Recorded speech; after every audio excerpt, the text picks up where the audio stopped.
The goal here is, see how I have a big divot? I'm trying to fill in that divot, right? So I want to create a plane so that by the end of the day, it doesn't look like a lumpy, bumpy wall. It looks like a nice, smooth wall. So are you working vertically or horizontally? In the ideal world, you actually start at the top and Okay. you work your way down. Yeah. Mm-hmm. I think as we're learning, I'd rather we don't also bring ladders and stepping up and down Mhm. into the mix, so we'll just Sure. work it and then we'll work up and we'll work Mhm. down. Mhm. With finished coats, I always work up to down. And yeah. If you have that spot where you're trying to put a lot on, you can do that straw mix. And then what I do is put a skim coat.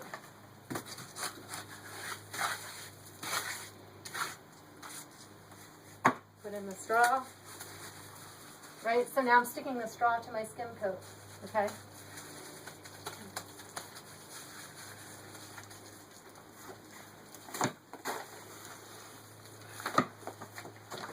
Is there a limit on how thick this can be? If it flows off the wall, it's too thick. Okay. So it's a matter of how wet is your mix, how thick it is, and how much straw is in it. Right, so because we're using dry straw, the straw is continually drying it out. Like from the moment it goes in for a couple hours, it's drying it out. If you put it on too thick, it'll start to slump on the wall. Is like an inch an average? An average. There is no average. If you had a perfectly clean wall, it'd be 1/2 inch to 3/4 of an inch. So it depends what we're. Sure. Can you go back over, say we do this and we think it looks great, Michael comes in the night and the evening light and see, hey, I didn't order that alcove. Can you come back over and, I'm with you the whole day. Yeah. I will adjust every one of you. right, but if you do one and then come back and say, oh, I didn't see this, can I go back over top of Like, that? can you just rework it? You Yeah. mean? To a point. So here's what we're gonna do. You're coming tomorrow too? I need to talk to you about that, but I hope to. Okay. If you're not sure, at the end of the day, feel the walls we started on.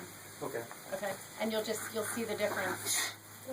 If you can move the plaster with your trowel reasonably, it's okay. But there's a point where it's dry enough that if you're really trying to move it around, you're actually breaking the bonds.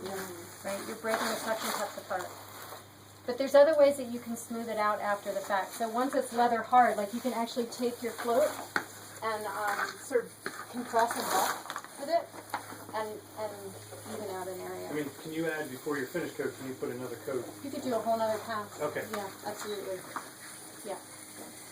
Are we going to do any skull elements at all? Definitely not today. I don't think you have time. No, not at all. I don't have any plan. I mean, Yeah, then no.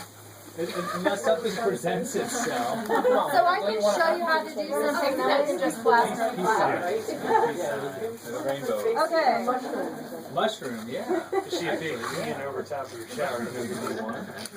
I like A that. mushroom little inset, Yeah, little ninja. candle in or something. Yeah, I'm all about the mushroom. Yeah. Okay, so when I'm plastering, there's a little bit of, and I'll work with each one of What I you. say, right? If you have your trowel flat on the wall, it sticks, which means if you try to pull it off, it takes stuff with it. Yeah. So your trowel is never flat. It's always slightly at an angle. So picture an airplane, or whatever makes sense to you, that's what makes sense to me. Alright? That you're angled here, you're landing the airplane, and letting it take off. Okay? When you land the airplane, slap it. Not a gentle landing. When the airplane takes off, it's a gentle takeoff. So you're almost extending right through your wet edge. Okay? That's your wet edge. Okay?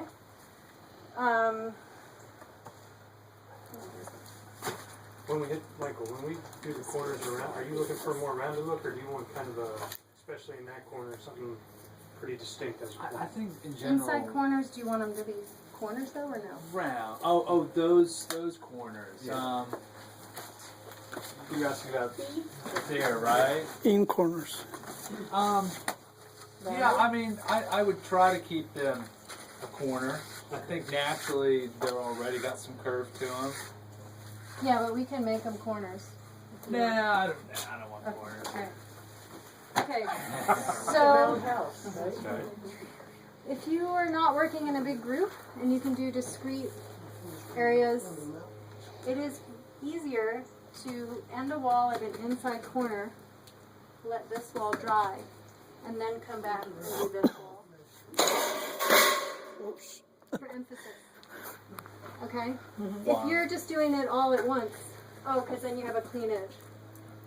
Otherwise, it's hard to find where your corner is. If you're doing it all at once, I still will plaster one wall, get this done, and then come and do this wall. If two people are working in the same area, then one person does, and then the other person will start in the corner. Would you put burlap in the corner, preventing cracking? So what don't, would you do? because This isn't a seam like on drywall, so it doesn't actually tend to crack here unless So it won't there's crack. movement in the building. Okay. So if you're worried about movement in the building, then yes, go for it.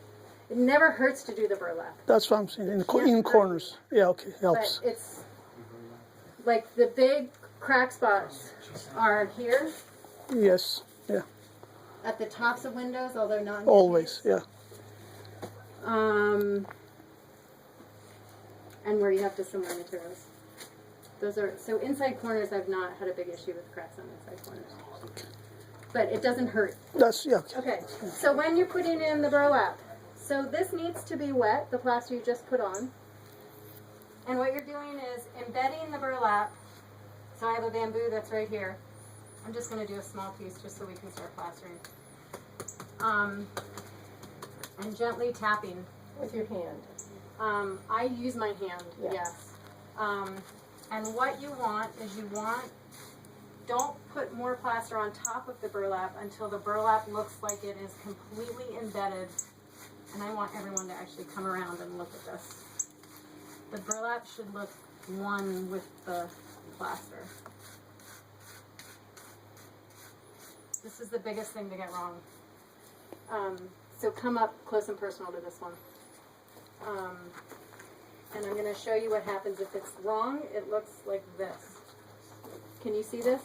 We have to get up there to see it. Come up close and personal. You see how you can see the burlap? And you want the plaster behind to come through. You don't want just plaster on top. You don't want the burlap to create a break between old and new.